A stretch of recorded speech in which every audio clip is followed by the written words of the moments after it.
It's more than 200 years since Napoleon was defeated at the Battle of Waterloo. But if you look closely, you can see this battle's name etched into the landscape of the United Kingdom and the wider world. It's given its name to cities across the globe. ABBA wrote a song about it. And in 1970, Sergei Bondarchuk produced an entire movie telling the story of the battle. Yet for historians of the period, there's a problem. Most of what people think they know about Waterloo is actually wrong. From my office at the University of Portsmouth, I began digging deeper into the Waterloo story to try to separate the myth from the historical reality. Normally, when people talk about Waterloo, there are only some basic things that ever get mentioned. For a start, it's always said that Napoleon's army is defeated by a British army under the command of the British Duke of Wellington. Napoleon's first attack with infantry is defeated by a British heavy cavalry charge. Napoleon's own cavalry are then wasted by Marshal Ney, who seems to lose all tactical awareness and just charges headlong at the British line. And then Napoleon's final desperate attempt to break the British with his elite Imperial Guard gets beaten by the British Guard. The trouble is, when you start to scratch the surface of what really happened, you quickly realise that things don't add up. For one thing, Wellington's army wasn't the only force that Napoleon had to face. There was a second Allied force under the command of this guy, Gebhard von Blücher, commanding a Prussian force that was even bigger than Wellington's. And even Wellington's force wasn't actually that British. Only a third of his troops came from the British Isles. So an entire army has been virtually forgotten from the Waterloo story. But amazingly, there's much more. The story that most people are told about Waterloo is the story of the final day, the battle that was fought on the 18th of June at Waterloo. But there is actually a much wider Waterloo campaign. Napoleon had invaded 4 days earlier on the 15th of June, and over the course of this frenetic campaign, he fought 4 battles. 3 of them generally get pushed to the sidelines of the Waterloo story. With the role of entire nations being downplayed, and people often barely talking about 3 of the 4 battles, it's clear that looking at the Waterloo campaign in its entirety could revolutionise how people understand what happened. In order to retrace these men's footsteps, I'm heading out to Belgium to see the battlefields of the Waterloo campaign for myself. But before I even leave the country, I stumble across a reminder of just how big a deal Waterloo was in the years after the battle. In London's Waterloo railway station stands this monument. Hundreds of people walk past it every day, but most of them probably don't realise that embedded within it is an important clue about the battle's importance.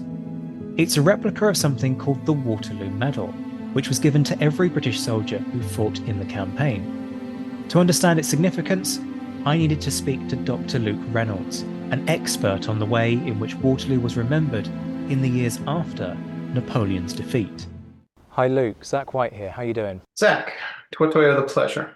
So I've just been looking at the Waterloo Memorial in London Waterloo Station, and in the heart of it there's this disc that is the Waterloo Medal. What's the deal with the Waterloo Medal? It was a campaign or battle medal, as we would recognize today, issued to every soldier, regardless of rank, that participated in the Waterloo campaign. It was designed by Thomas Wyon Jr., who had just finished designing Britain's new silver currency, and had actually been proposed by the Duke of Wellington himself. Why is it important? It was the first campaign medal that the British Army issued to everyone regardless of rank. This is not a new concept. Continental armies had been doing this, the East India Company army had been doing this. But the British themselves felt it was gauche. They felt that a campaign medal was rewarding soldiers for what they were already being paid for, and that medals should be given out for special actions instead. So the medal is the first time the British give out a campaign medal to everyone present at an action, or in this case, at a 4-day campaign. But what about the people who'd fought in other battles during the period? Do they get any recognition? They were bare-chested. They had to wait 30 years for the Military General Service Medal. So what you're saying is that this is really important? It threw the weight of the British Army and the British state behind the notion that Waterloo was special, that it was exceptional, that it was a watershed. It also set a standard. After the Waterloo Medal and the Waterloo Campaign, Britain started issuing campaign and battle medals to all ranks. So the British clearly recognised that what their troops had achieved at Waterloo was hugely significant. Yet as I arrive in the town of Waterloo, just south of Brussels, I quickly find evidence of a mixed picture when it comes to remembering the troops from other nations who fought alongside the British. This is the Church of St. Joseph. Situated opposite the old inn that Wellington used as a headquarters the night before the Battle of Waterloo, today it houses monuments to many units who fought in the campaign. Looking at these memorials embedded in the walls of the church, the scale of this battle begins to hit home. British, Dutch, French, all are remembered here, but I can't help noticing that an entire group of people are missing. The Germans. Even if we put the Prussian army to one side for a moment, the contribution of troops from the area of modern-day Germany at Waterloo was substantial. Wellington's army was more of a European force than a British one. British and Dutch Belgian troops each made up about a third of Wellington's force, but almost a quarter of it, around 23,000 men, were Hanoverian troops, or men from the King's German Legion. Raised in the wake of the French occupation of Hanover earlier in the conflict, the King's German Legion had gained a reputation as a formidable force made up of Hanoverian expats dedicated to serving King George III. And then there was the Brunswickers, 6,000 men, also drawn from the area of modern-day Germany, who made up an entire brigade in their own right. With the idea that Waterloo was just a battle between the British and French thoroughly debunked, but with much more to find out, I turn my attention to another gap in the saga. One of those battles that people never talk about. I head south to a dot on the map that few people have heard of, but was every bit, if not more important, than Waterloo. This is the battlefield of Quatre Bras. Translating as the Four Arms, this crossroads was the linchpin of the Allied plan for the Waterloo campaign. The road heading north-south was the main highway to Brussels. The one running east-west connected Wellington's and Blucher's forces. They needed this road to remain open so that they could stay in contact with each other. Before the Waterloo campaign even started, they'd come up with a strategy that wherever possible, they would fight combined. Napoleon had around 128,000 men with him. Wellington's force was a little smaller, 106,000 men, but Blucher had 128,000. If the Allies worked together, they could overwhelm Napoleon with sheer weight of numbers. It was a strategy that they knew worked. After all, they'd defeated Napoleon before. Napoleon had risen to power in a coup in France in 1799. Sweeping away the old French revolutionary government, he had ruled France first as consul and then from 1804 as emperor. Although an exceptionally talented military commander who had proven his skills at battles such as Marengo and Austerlitz, he had also been the architect of his downfall. His disastrous attempts to take over Spain and Portugal led to the Peninsular War, the conflict in which Wellington made his name by defeating the French in key battles, such as Salamanca in 1812, depriving Napoleon of men that he needed to control the rest of his European empire. When the Emperor's invasion of Russia went horribly wrong, leading to him losing 90% of his 500,000 strong Grande Armée, the other nations of Europe smelt blood, forming a coalition against him. By 1814, the once all-conquering Emperor of the French had been forced into exile on the island of Elba. But Napoleon wasn't going to give up so easily. As soon as he heard that the Allies had started to squabble amongst themselves, he launched an audacious return. Landing on the south coast of France in February 1815 with just 1,000 men, he was able to topple the new French King Louis XVIII, re-establishing himself as ruler of France. The Allies could not take this lying down. They declared war on Napoleon himself and began amassing a huge force of 750,000 men. Napoleon's only hope was to strike before the Allies were ready and try to eliminate the two armies closest to him, those under Wellington and Blucher. Napoleon seemed to have lost none of his strategic skill, quickly realizing that there was a narrow gap between the areas where Wellington's and Blucher's armies were quartered. If he could force his army down that gap, he could prise the two forces apart before picking them off separately. It was a bold plan that came incredibly close to working. The key to it all was Quatre Bras. On the morning of the 15th of June, Napoleon's men streamed across the border into southern Belgium. The Allies were caught off guard. It took their armies a day to assemble, but Napoleon had already managed to get a day's head start. In the hours that followed this French invasion, it was the decisions made by the Dutch and Prussian commanders and the tenacity of Dutch and Prussian troops, which would buy the Allies precious hours, that kept their plans alive. Within half an hour of crossing the border, the French were fighting Prussian outposts, which quickly pulled back in the face of the overwhelming French numbers. Letters were urgently sent up the chain of command, with the commander of Prussian First Corps, von Zieten, warning his boss, Marshal Blucher, of what was happening. But for the Allies, confusion reigned. The direction of the French attack was so unexpected, they couldn't tell if this was a feint. Blucher decided to take no chances. By 11 AM, he ordered his army to gather at Ligny, but the Allies were far from out of the woods.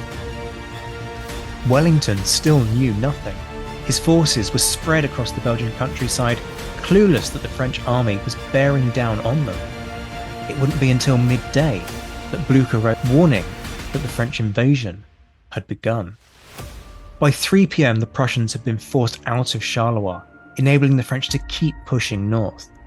Napoleon's plans were starting to take shape. But within the French camp, the Emperor himself was already sowing the seeds of confusion. He had decided to give the left wing of his army to Marshal Ney. Nicknamed the bravest of the brave, this fiery Marshal of France was hugely respected and was known for leading from the front, but also had a reputation for getting carried away in the heat of battle. Ney and Napoleon met in Charleroi at 4:30 PM on the 15th of June. Giving Ney the 1st and 2nd French Corps, Napoleon told him to move north, but this was the first that the Marshal had heard of it. Ney therefore had to scramble to work out where on earth his men were deployed, where their commanders were situated, and how best to contact them. Despite what Napoleon later claimed, he also did not order Ney to take the crossroads at Quatre Bras. As the Emperor didn't know where the Allied army was going to concentrate, the road from Quatre Bras to Ligny was just one of many that the Allies might take, so he had no idea which crossroads would be the most crucial. That realization wouldn't hit Napoleon until 6 AM the following day, when he wrote an order to Ney telling him that the crossroads had to be taken. Ney would make many mistakes over the course of the campaign, but the claim that he was at fault for not taking Quatre Bras on the first day is one of many myths of the campaign. Despite this, the French nearly took the crossroads regardless. They were only stopped by the initiative of this man, Prince Bernhard Saxe-Weimar. In command of a brigade of Dutch troops, he could hear the cannon fire as the Prussian rearguard streamed out of Charleroi and pulled back towards Ligny, leaving the highway to Brussels undefended. Acting without orders, he played a hunch, knowing that the French were just a few miles to the south and that Wellington's basic plan had been to gather at Nivelles, a few miles west of Quatre Bras. It was clear that the crossroads was going to play a vital part in the campaign and had to be held. He therefore ordered 3 battalions from the 2nd Nassau Regiment to occupy the area around the crossroads. The brigade arrived at 7 PM in the nick of time. Pushing north from Frasnes were the advance guard of Ney's troops. This cavalry force immediately went on the offensive. General Lefebvre-Desnouettes, their commander, reported back to Ney. When we reached Frasnes in accordance with your orders, we found it occupied by a regiment of Nassau infantry, some 1,500 men, and 8 guns. As they observed that we were manoeuvring to turn them, they retired from the village where we had practically surrounded them with our squadrons. General Colbert even reached within musket shot of Quatre Bras on the high road, but as the ground was difficult and the enemy fell back for support to the Bossou Wood and kept up vigorous fire from their 8 guns, it was impossible for us to carry it. It may not sound like the fiercest of engagements, but the Dutch were so hard pressed by the French that by 9 p.m. as darkness fell, Saxe-Weimar wrote back to the commander of his division, General Propencher, that his men were down to just 10 rounds each and needed urgent support overnight if they were to hold their ground the following day. Propencher wrote back ordering Saxe-Weimar to hold the ground at all costs and promised to send reinforcements. Yet within the Allied camp, the confusion remained as the fog of war lay thick on their decision-making. Many of the key figures in the Allied army were at a ball hosted in Brussels by the Duchess of Richmond. Delays in communication caused by the fact that every message had to be sent by horse and rider meant that Wellington didn't get detailed news of the French attack until 6 p.m. It was another 4 hours before the letter from Blucher arrived saying that the Prussian commander was preparing to stand and fight at Ligny. In the meantime, the Prince of Orange, an inexperienced young officer who had been given his position due to the fact that he was the heir to the throne of the Netherlands, had written to his chief of staff saying that the men could go back to bed as there hadn't been any fresh developments. That chief of staff, the Comte de Rebec, would be the second member of the Dutch-Belgian contingent who would use their initiative to keep hope alive for the Allies. As orders came in from Orange to stand down and from Wellington to concentrate at Nivelles, Rebec focused on the situation at Quatre Bras. He knew that the French were there and that Nivelles would be useless if the crossroads fell. He therefore wrote to the Dutch-Belgian divisional commanders, telling General Propencher to head to Quatre Bras and Chasse to head to Nivelles. Later that night, though, confused by reports that he was getting, Rebec told Propencher to march to Nivelles regardless. Propencher ignored those orders and instead sent more men to reinforce Saxe-Weimar. It was a decision that kept the campaign alive for Wellington's forces, ensuring that there were men in place to meet the initial French advances on the 16th of June, preventing them from simply walking up to the crossroads and splitting Wellington's and Blucher's armies. Propencher's initiative meant that the fighting could go on, making the rest of the Waterloo campaign possible for the Allies. He is quite literally one of the unsung heroes of the Waterloo saga. In the next episode, the Allies hatch a plan and commit once again to the principle of fight combined.